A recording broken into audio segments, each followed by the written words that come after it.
Welcome to Pratap classes. दोस्तों, Pratap classes के YouTube channel पर आपका स्वागत है। तो आपको अब धीरे धीरे सामाजिक व धार्मिक पुनर्जागरण के जो एक एक व्यक्ति हैं वो आपको पूरी जानकारी इस क्लास के अंदर करवाई जा रही है। तो मैंने इससे पहले आपको राजा राम मोहन राय के बारे में पूरी जानकारी आपको बता दी थी कि किस तरह उन्होंने इस सामाजिक और धार्मिक पुनर्जागरण के लिए उतनी अपनी पूरी शक्तिशाली का उन्होंने इस्तेमाल किया। पूरी डिटेल मैंने उस क्लास के अंदर करवा दी। आज उनके बाद में दूसरे व्यक्ति आ रहे हैं, स्वामी दयानंद सरस्वती। तो आपको पता है सबसे पहले जो पुनर्जागरण के नेता थे वो थे, आपको पता है, राजा राम मोहन राय।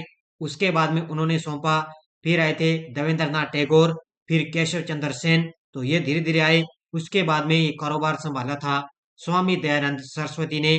किस तरह उन्होंने इस सामाजिक और धार्मिक पुनर्जागरण को एक इस संस्था को उजागर किया था।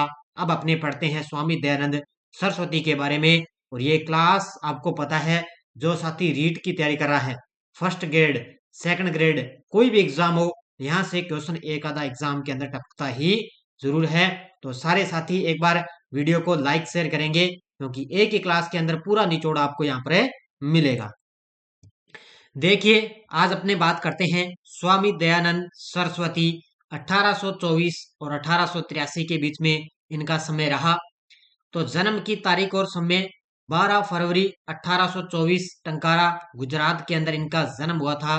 12 फरवरी 1824 को मृत्यु हुई थी इनकी 30 अक्टूबर 1883 अजमेर में इनकी मृत्यु हुई थी। और राजस्थान के अंदर भी सबसे ज्यादा इन्होंने अपना जो कार्य किया था। अपने जीवन के अंदर इन्होंने इन संगठनों की स्थापना की थी। आर्य समाज बहुत ही महत्वपूर्ण था इनके समय के अंदर।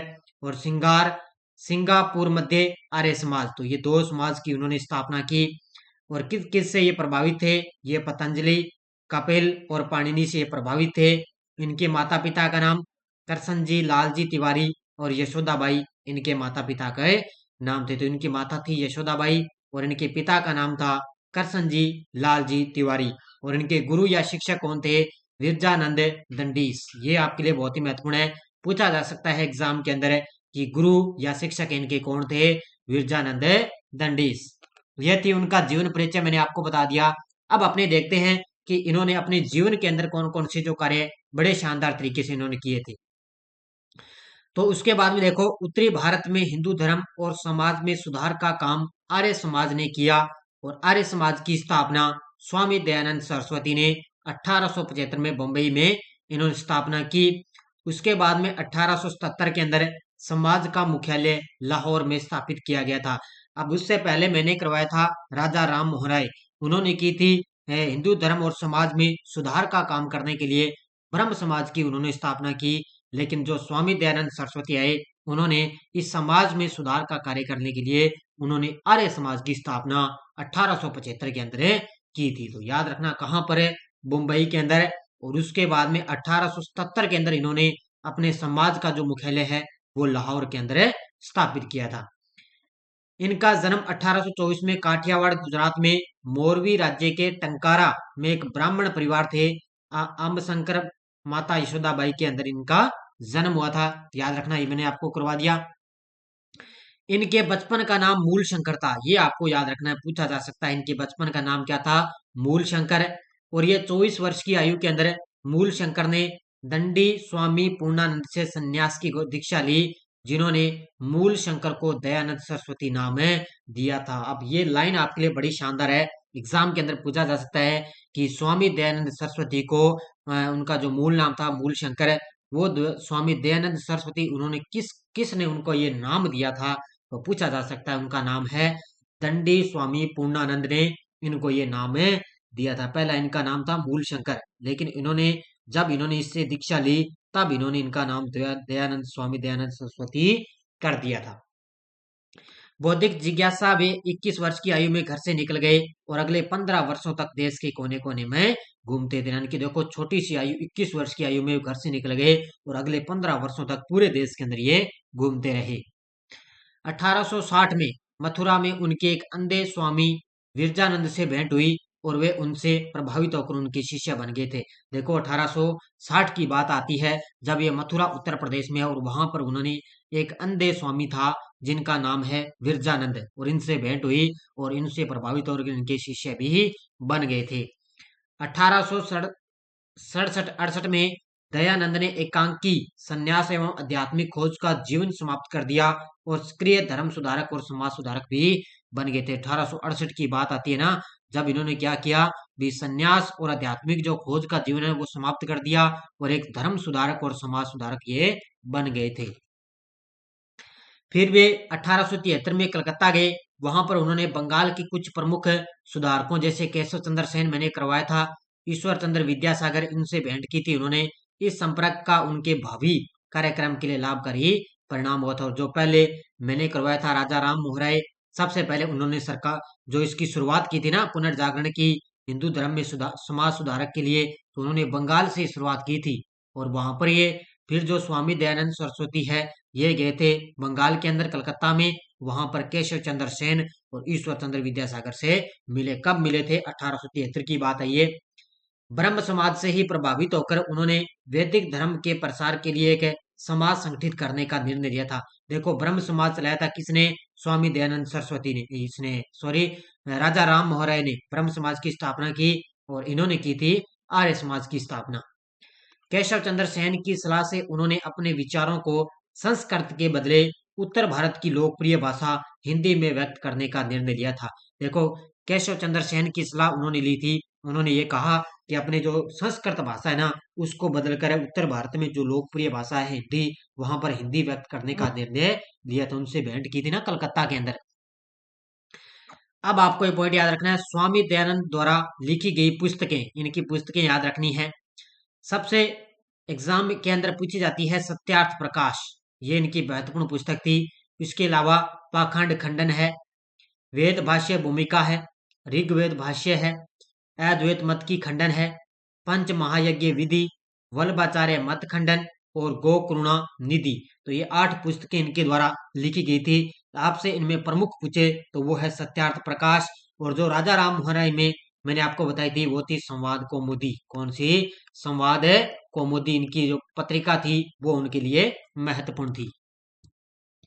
उन्होंने अपनी प्रसिद्ध पुस्तक सत्यार्थ प्रकाश हिंदी भाषा में रचित अपने मूल विचारों को व्यक्त किया था। देखो इनकी प्रसिद्ध पुस्तक थी सत्यार्थ प्रकाश, ठीक है। उन्होंने इसको हिंदी भाषा में रचा था और अपने विचारों को व्यक्त किया।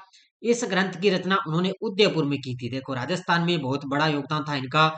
उदयपुर के अंदर, राजस्थान के उदयपुर जिले में इनकी इस पुस्तक की रचना की। और इसका जो प्रकाशन है ना वो अजमेर जिले में करवाया गया था। कहां पर है? अजमेर जिले में।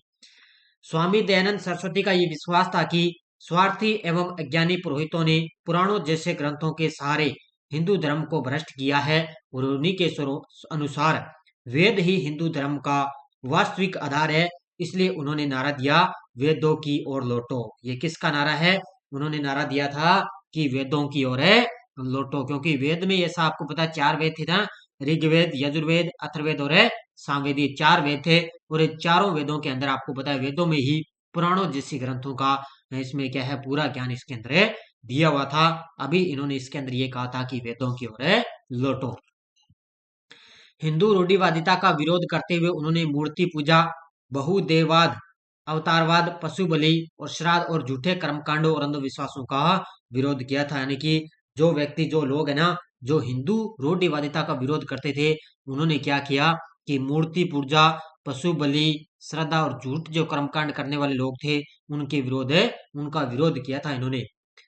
जोधपुर की एक वेश्या नन्ही बाई द्वारा किए गए जहर के कारण 1883 में दीपावली के दिन दयानंद की अजमेर में मृत्यु हो गई। और यह वेश्या जोधपुर के शासक जसवंत सिंह द्वितीय की प्रेयसी थी। ये लगा लो स्टार आपके लिए, बड़ा शानदार है।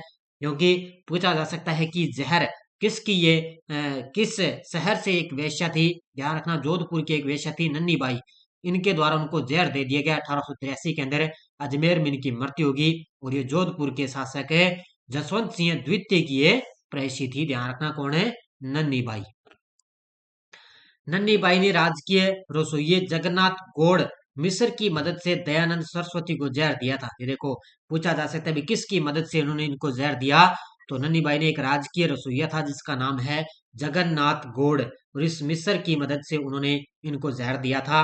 और आर्य समाज का ज्यादा स्थायी काम शिक्षा के क्षेत्र में हुआ था। दयानंद सरस्वती ने 1875 में आर्य समाज की स्थापना की थी ना, उसका जो ज्यादा स्थायी काम है ना, वो शिक्षा के ही क्षेत्र में इनका कार्य किया गया था।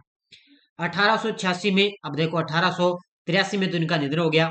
1886 की बात है, लाहौर में दयानंद एंग्लो वैदिक स्कूल की स्थापना हुई थी। किसके सहयोग से? हंसराज व लाला लाजपत राय संस्थापक थे इसके, याद रखना। दयानंद एंग्लो वैदिक स्कूल किसके? हंसराज और लाला लाजपत राय इसके संस्थापक थे। जो 1989 में दयानंद एंग्लो कॉलेज में बदल गया। इस कॉलेज में पठन पाठन पश्चिमी पद्धति से किया जाता था। पहले इसका नाम था दयानंद एंग्लो वैदिक कॉलेज, फिर 1889 के अंदर दयानंद एंग्लो कॉलेज सीधा कर दिया, ये वैदिक इसके अंदर हटा दिया था। ठीक है, और ये इसकी स्थापना की किसने थी? हंसराज और लाला लाजपत राय ने। कुछ समय बाद समाज में फूट पड़ गई, यानी कि धीरे धीरे कमजोर होने लगा। कुछ समाजियों ने शिक्षा के लिए पश्चिमी पद्धति का विरोध भी किया था और परंपरागत भारतीय पद्धति से शिक्षा देने के लिए 1902 में हरिद्वार के नजदीक कांगड़ी में गुरुकुल विश्वविद्यालय की नींव रखी गई, स्वामी श्रद्धानंद और लेखराम द्वारा। ध्यान रखना, यानी कि भारतीय पद्धति से शिक्षा देने के लिए क्या है, 1902 के अंदर क्या है, हरिद्वार, कहां पर है? उत्तराखंड के अंदर है, उसी के नजदीक कांगड़ी के अंदर क्या है, गुरुकुल विश्वविद्यालय की स्थापना हुई थी। कि किसने? स्वामी श्रद्धानंद और लेखराम द्वारा गुरुकुल विश्वविद्यालय की स्थापना की गई थी। कौन सी पद्धति थी इसमें? भारतीय पद्धति थी। और पहले कौन सी थी? पहले थी पश्चिमी पद्धति, यह ध्यान रखना।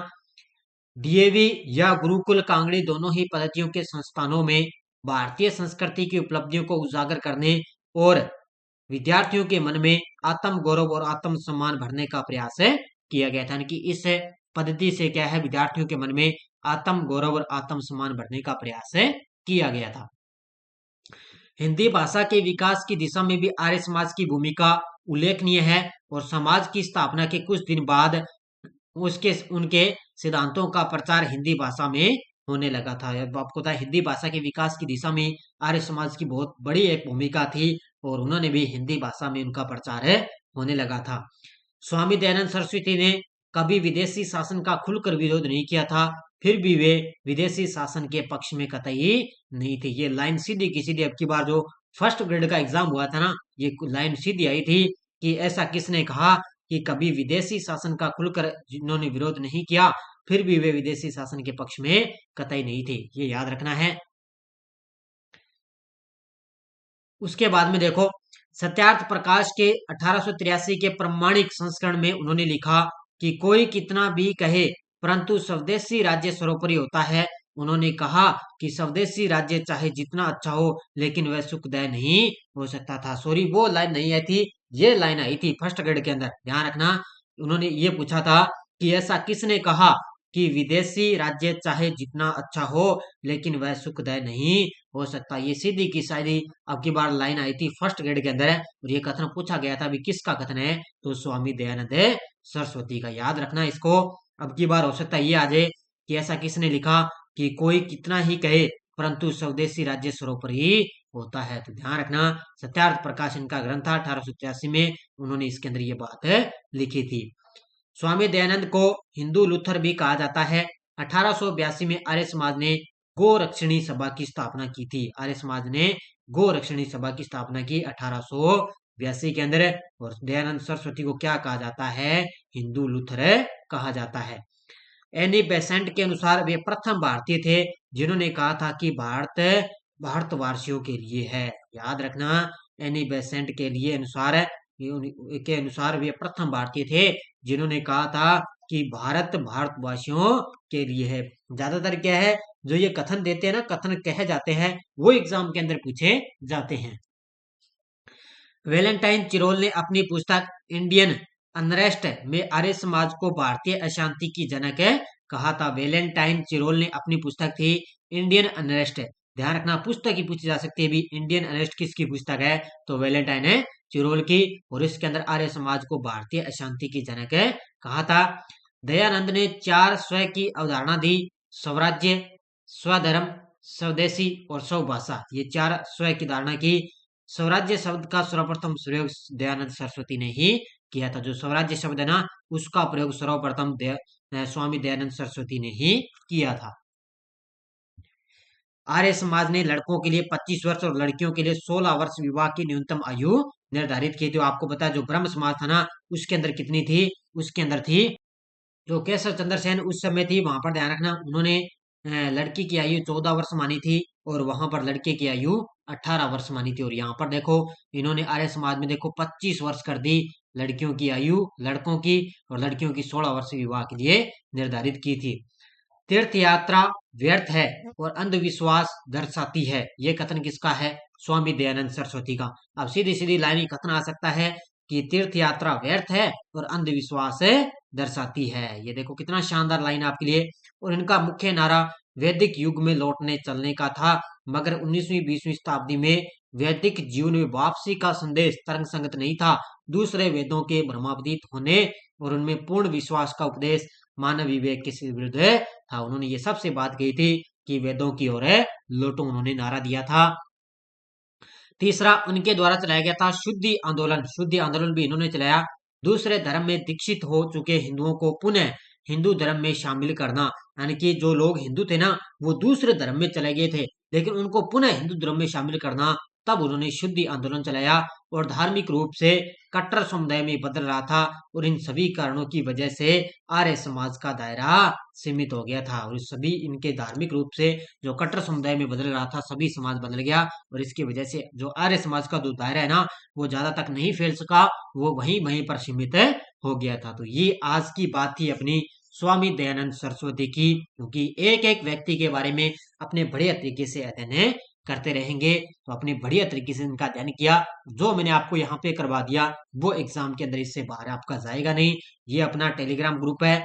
पिछले वाले जो पीडीएफ थी राजा राम मोहन राय की, वो मैंने आपको टेलीग्राम पर दी थी। इसकी भी पीडीएफ आपको 1-2 दिनों के अंदर टेलीग्राम पर मिल जाएगी। वीडियो के डिस्क्रिप्शन में भी टेलीग्राम का लिंक है, या आप टेलीग्राम पे प्रताप क्लासेस सर्च करोगे, टेलीग्राम ग्रुप को ज्वाइन कर सकते हो। इसके अलावा हमारी प्रताप क्लासेज ऐप के अंदर टेस्ट सीरीज तो चल रही है, और रोज सुबह आपको इंडिया करंट की डेली करंट की क्लास आपको मिलती है। तो रोज सुबह आप 7 बजे करंट की क्लास के साथ आप जुड़ा करो। अब अपने आगे बात करेंगे एक नए व्यक्ति के साथ, 2 दिनों के बाद में क्लास की पूरी चर्चा करेंगे। तो सारे साथी एक बार वीडियो को लाइक शेयर करेंगे। धन्यवाद। जय हिंद, जय भारत।